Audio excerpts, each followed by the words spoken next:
very much, and good evening to you. And it's a great honour to be here. And I want to pay the warmest possible tribute, if I can, in beginning, to the work of the International Olympic Truce Centre. Sometimes, things and organisations and people aren't quite appreciated in their own land. And I can tell you that their work internationally is making a real difference around the world as they keep alive that vision and ideal of the Olympic truce. And it's a great honour to be here with them and to be associated with them. And I'm also particularly delighted that the British Council are supporting this excellent event. This particular motion, all the pressure is on me because, of course, we're clearly out in front. So the only way we can go is down. But I want to try and strengthen the resolve of the two-thirds in favour and make an appeal to the third of doubters. And it focuses around the three words at the core of this motion. And the three words are peace, enforcement, and inspiration. Those three words are the key elements, I would argue, of this. And if we look at peace, first of all, what is peace? Peace is more than just the absence of violence, I would contend. It is the presence of a system of justice. It is the presence of a system of education, of equality, of fairness. A way in which we can resolve our grievances, a way in which we can make our own laws that we live under. So peace is much more than the absence of violence. In terms of enforcement, if enforcement worked, then I suppose Afghanistan today would be a little bit like Switzerland, given all the resource of the international community, which has been devoted into that troubled part of the world. But it isn't. And enforcement has a great difficulty. Long after the armies of Genghis Khan, of Julius Caesar, of even Alexander the Great had disbanded, the ideas of Socrates, of Plato, of Aristotle continue to inspire us.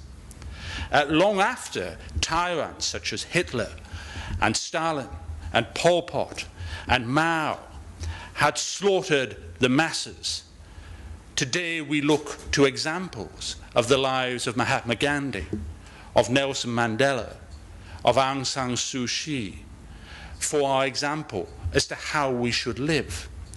So therefore, though there may be temporary setbacks, my argument is that ideals inspire us, and that element of inspiration is absolutely critical. Our chairman mentioned my walk. Before I set off on my walk, I gathered a group of friends together and I asked them what they thought about my idea of walking 3,000 miles from Olympia to London. And after a little bit of consideration, they said, Michael, we can only think of three problems. The first one is you've got the type of reputation that you get a taxi to go to the underground station, and that's only to go to Pizza Express. And therefore, we don't think you can make it, and therefore, we suggest you don't even try it. The second thing is, Michael, I'm afraid nobody has heard of the Olympic truce. And I said, and the third point? Oh, well, that's like that one. It's that nobody's ever heard of you either. But apart from that, and with that ringing endorsement going my way, I set off on the walk for truce. And again, at that point, I would submit in this debate that had there been a law which required an unfit British parliamentarian to walk 3,000 miles to honour truce, I would be the first one campaigning for its abolition.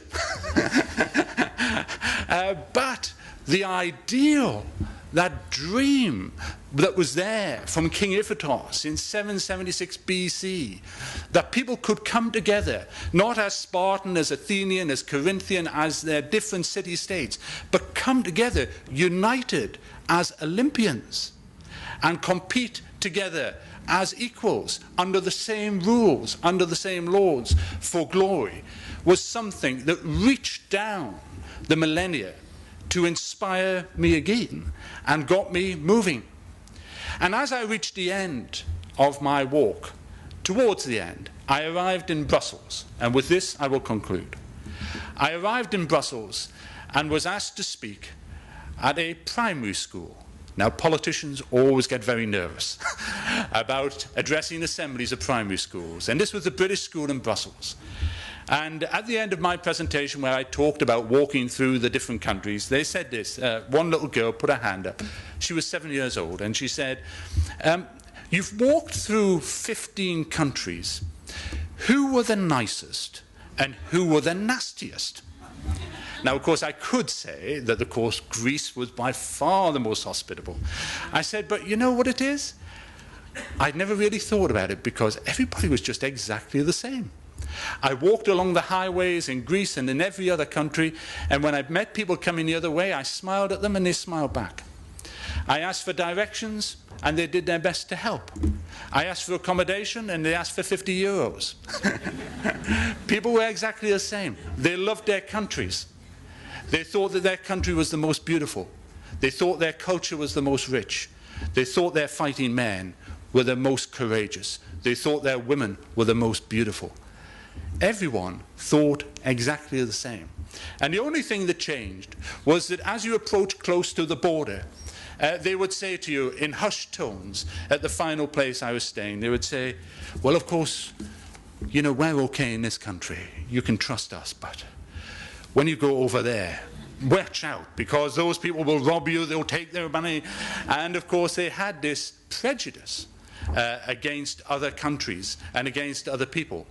And I think what we need above all in the present time is that Olympic ideal of seeing ourselves as part of something which is greater than a national boundary, part of civilization, all one, exactly the same, living under the same rules, living in harmony. That is a peace which can inspire and has inspired. Thank you.